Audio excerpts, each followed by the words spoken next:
natin kung paano supalpalin ni Representative Dante Marcoleta ang ABS-CBN news head na si Ging Reyes dahil sa kanyang mga palusot. May I ask the head of the news department,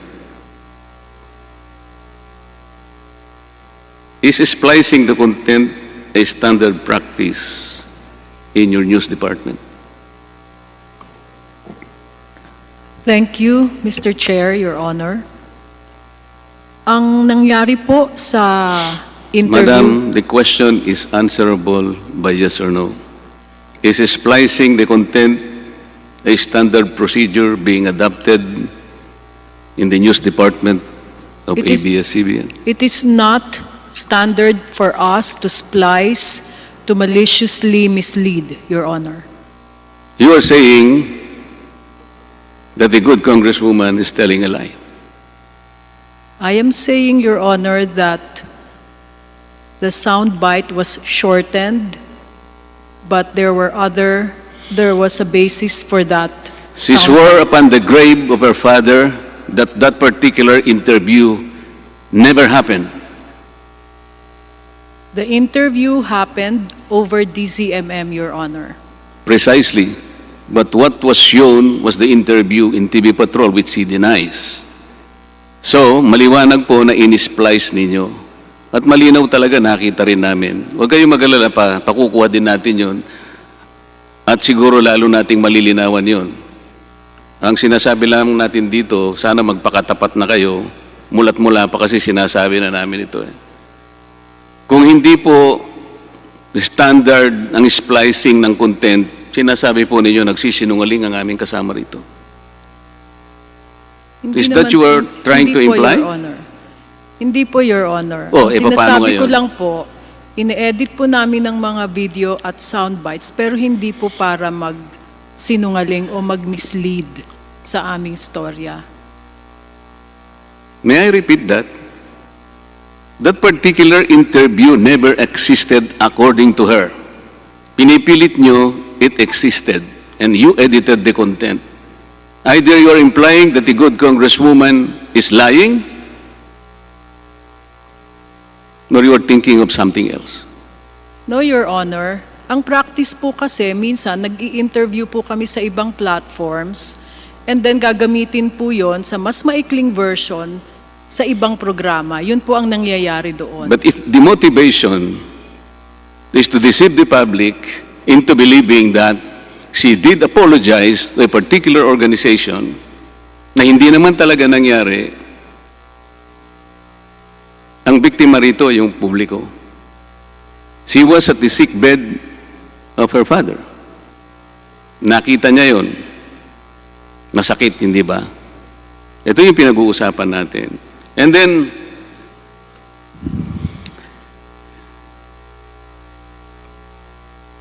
kanina, sinasabi ninyo na meron kayong code of ethics, meron kayong strict ethical guidelines. At ang sinabi mo pa nga, isinasabuhay ng mga reporters at mga journalists ang inyong code of ethics, ganun din yung KBP broadcast code. Tama po. Opo.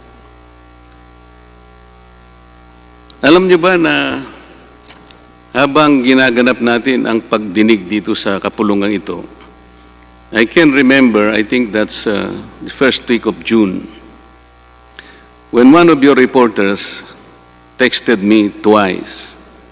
Initially, I was unable to answer him sapagkat alam naman ninyo ang trabaho rito, kasagsagan.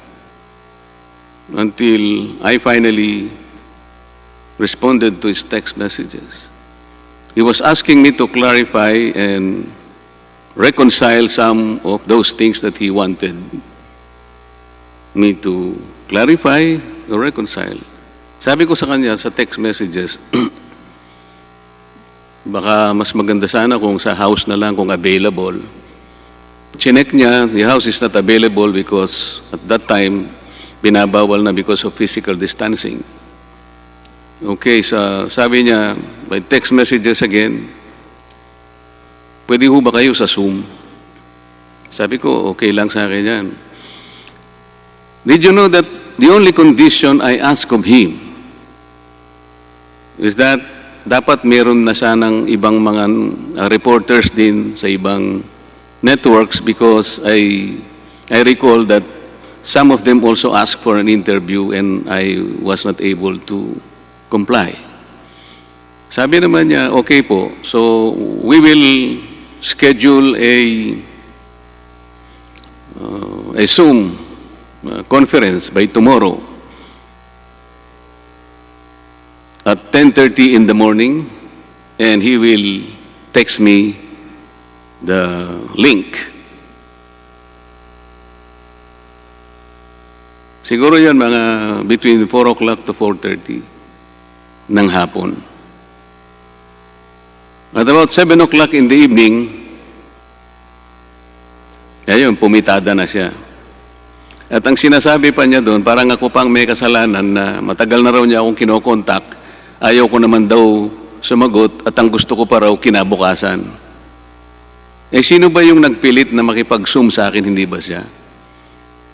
He practically suppressed that information na siya ang nag-alok sa akin na mag-zoom kami. At pumayag naman ako, believing that that is the best way to reconcile those things. Ganun pa man, bumanat na siya ng alas 7, was still waiting na baka naman matuloy pa yung 10:30 namin, naghihintay ako. At 9 o'clock, nag-text siya sa akin, nagsosorry, sabi niya, as after conferring with my bosses, sabi niya, hindi pala pwede kanya na makipag-zoom ako at saka yung ibang network sa mga politiko. Can you imagine? Alam mo ba, ang ginawa ko kauna-unahang pagkakataon is to reproduce those text messages. At yung umaga na yon, binigyan ko ng kopya si Mr. Carlo Katigbak.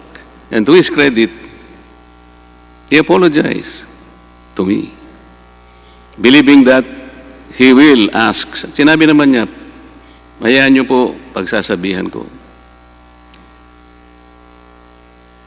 Ang kinausap ko po is the President and CEO of Abs-Cbn. Wala naman sigurong duda na gagawan niya ng paraan yun. Alam ba niyo yung nangyari kinagabihan? Dinoble niya ulit. Kasama pa yung isang anchor ninyo na tagabasa ng balita. At lalong naggrabe. Pinalilitaw nila na sa screen, doon sila marunong eh. Pinalilitaw nila that there were 5 franchise bills na ako ang principal author. Bago pa nangyari yun eh, nag-usap na sila ng aking chief of staff eh. Ang sabi ng aking chief of staff, to my recollection, sabi niya, ni wala pa kaming, kasi ang salita niya, pangunahing may akda, the principal author. Meron po akong kopya ng certification ng House of Representatives. Kung interesado po kayo, bibigyan ko po kayo ng kopya. Totoo po yun. Wala po akong iniakda kahit anong prangkisa. Kung prangkisa lang ang pag-uusapan. Nangyayari po na kung minsan ang pangalan ng bawat isa sa amin na ihahalo na parang co-authors.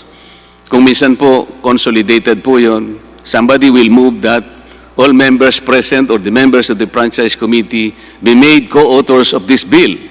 Something that we cannot control. Ang ginawa niya sana, pumunta siya rito sa House of Representatives, kumuha ng certification. Alam po ninyo ang pinakamabuting ebidensya doon, yung initiatory bill. Kasi nakapirma po yun. May pirma ako doon kung sakasakali. Kung sakaling nirefile ng ibang kasama namin, makikita pa ninyo yung original kung sino naman yung nag-file nung una. Yun lang naman po ang pwedeng gawin niya. Ginawa po ba niya yun? Hindi. Ano po ba yung motive niya? Kasi po kasama ho ako rito na nire-revisa natin ang inyong prangkisa para siguro sa kanya nakagagawa siya ng mabuti para sa ABS-CBN. Kaya niya ginawa yun. Ngayon, ang sabi niyo kanina, Kayo ay merong code of ethics at saka strict ethical guidelines. Bakit hindi po niya sinabi sa inyo na siya mismong nag-alok sa akin na mag-Zoom kami at ako naman ay pumayag? Pagkatapos babaligtarin niya na matagal na raw akong kinakausap, ang gusto ko pa raw yung araw ng kinabukasan. Para bang ako pang may kasalanan. Inalok na nga po ako pang gagawing kasalanan. Tingnan po ninyo itong binasa ninyo kanina, Madam Ging Reyes. Yung slide number 9, ang sabi nyo rito, at the news division level, we have a standards and practices unit that likewise ensures our journalists adhere to our own code of ethics and observe the highest professional and ethical standards. Kabaligtaran po ito sa ginagawa ng inyong mga reporters. Ito pa po, just like those in government, journalists and the news media operate as trustees of the public. Tama naman sana yun As such, our first loyalty is to the citizens. Tama rin po yun. And our primary obligation is to the truth. Tama rin yun. We know that as we hold power to account, we ourselves are accountable to the public we serve. You pay lip service to this. Tinitwist po ninyo ang mga balita. Kayo ang gumagawa ng balita kahit na mali. Pagkatapos, 2 araw pagkatapos na may ere yung ganong klaseng report. Kung babalikan mo yun, Ms. Ging Reyes, parang pinagsalikupan ako ng dalawa Yung isa yung anchor ninyong isa ron. Hindi mga attorney, sabi niya. Res ipsa loquitur. Ganon silang magsalita. Ano ron ang res ipsa loquitur? Nakita ba niya yung certification ng House of Representatives? Nagpapanggap pa kasing abogado yung isa, although itong reporter mo parang abogado yata talaga. Pero yung isang kasama niya, siya yung umaastang parang abogado. Ito po ang sinabi nyo after 2 days. Hindi ko na babanggitin ang pangalan. Before I hired X, I wasn't convinced he'd want to be a full-time journalist. He was already a lawyer then. He was young and promising and a reporter's job didn't exactly pay well. I warned him that he must get used to the long, unrewarding hours, unscheduled events, chaotic days, sleepless nights, and have to train first, pound the beat, and work with demanding colleagues. 5 years later, he's proved to be one of our most reliable and thorough journalists. He has truly found this calling, and we're fortunate to have him among our ranks of fearless truth tellers. I'm proud of you, blah, blah, blah. Did you serve the public well in doing this? Is this the new service organization of ABS-CBN? Dahil ba kasama ako dito na nire-revisa natin ang prangkisa ninyo, ganun na lang ang pagtrato sa amin. Katulad po na sinabi ni Congresswoman Janet Garin, yung casualties po rito yung maliliit na tao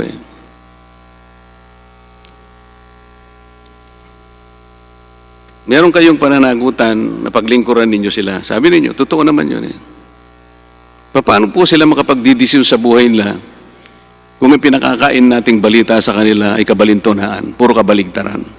Ang totoo po niyan, habang tayo po ay nandito sa maraming araw na ginampanan natin ang ating tungkulin. Sa dami po siguro ng mga taong nagte-text sa akin, bakit po pagka ako nang nagsasalita, pinapatay na po yung mga, hindi po isa, hindi 10, hindi 100, sobra pa po roon. Pwede mo nang paniwalaan yun Siguro kung 3 lang ang nagsasabi sa akin, pagka kayo na po nagsasalita, pinapatay na po nila yung, nung hindi pa po kayo na CDO. Ganun po talaga Pagkatapos sasabihin natin sa tao, paglilingkuran po natin sila. ng totoo. Kabaligtaran po, Madam Ging Reyes. You want to react? Do you want to react? May I, Your Honor? Ms. Reyes? Sir, Mr. Chair, that story was not about you personally, Your Honor. Our reporter deemed it newsworthy to look at the issue of the 50-year franchise duration. At doon lang po niya nakita yung legislative record na nandoon ang pangalan ninyo doon sa ilang franchise bills na nasa website naman po ng Kongreso. Yun lamang po ang kanyang motivation nung ginawa niya yung storya. Ngayon Kaya po, niya ginawa yun sapagkat napipintungang pinagtatalunan natin dito ang proposition of whether or not we will still grant a fresh franchise to ABS-CBN. Kaya niya ginawa yun, hindi last year, hindi 2 years ago, hindi 5 years ago, sapagkat nakabinbin nga ang usapin ng prangkisa. So gusto niyang tingnan kung consistent ako sa aking advocacy, kaya niya ginawa yun. Ang problema lang, Ms. Ging Reyes, sana hindi sa website siya bumasi muna. Yung website kasi kung minsan ina-update. Sabi ko nga sa iyo kanina, nagiging practice na kasi rito yung mga kasama namin, mag-move sila na the members present, kung minsan hindi mo naman maririnig yun, lalo na po kung dito na ginawa, tapos na po sa second reading, somebody will move that the members of the franchise committee be made authors or co-authors of this bill. Eh kung wala naman po ako ron, paano ko namang makukontrol yun? Kaya yun po ibig nating sabihin. Pero in the interest of fair reporting and honest reporting na sinasabi nyo, sinusunod ninyo ang inyong code of ethics, hindi mo mas maganda na pumunta siya sa aming index division dito. Makakakuha po siya eh. Yung pong initiatory bill ang sinasabi ko sa inyo na kung saan pipirma roon ang isang miyembro ng House of Representatives. Doon po niya matutukoy kung siya talaga ay principal sponsor. may I respond? Maano po ba yun? Masyado po bang malaking bagay para sa isang reporter para maging ganap na makatotohanan sa pagganap niya ng tungkulin? Kayo naman po eh. Napalusutan pa rin niya kayo. Kaya sasabihin ninyong, he has truly found this calling. And we are so fortunate to have him among our ranks of fearless truth tellers. Masakit po yun eh.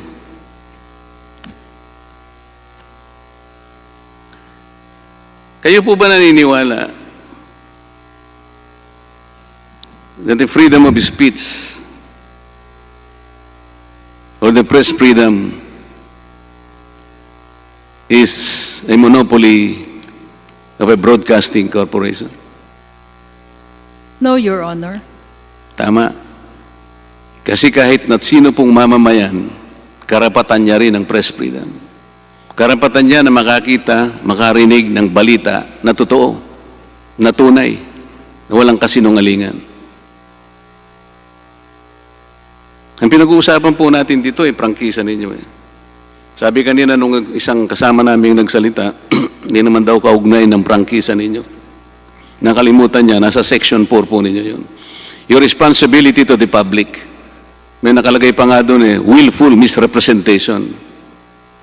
Hindi niyo po dapat kinakalimutan na dapat meron kayong obligasyon sa publiko. Kaya sangkot din ang prangkisa ninyo.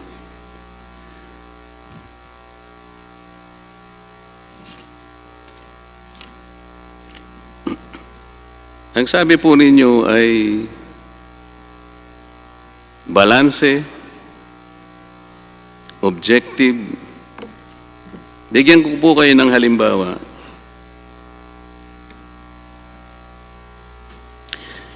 Nung pumanaw po si dating secretary, hindi secretary, yung pong head ng Securities and Exchange Commission, si Attorney Perfecto Yasay.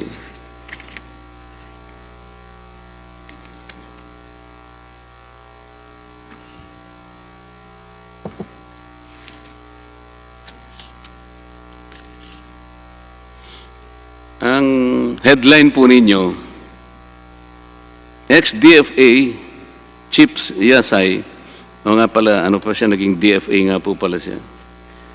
ABS-CBN banner, ex-DFA Chief Yasay, who led Duterte's China pivot, dies. Lalagyan pa ninyo kasi ng ewan ko kung bakit kailangan po yung lagyan pa ng parang elemento ng... Kumpara po ninyo sa GMA. Sabi ng GMA, ex-DFA Chief Perfecto Yasay Jr. passes away. Hindi po dapat ganun nga.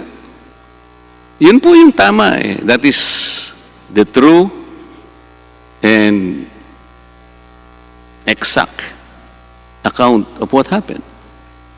Pero ilalagyan mo pang who led Duterte's China pivot dies. What is the reason for this?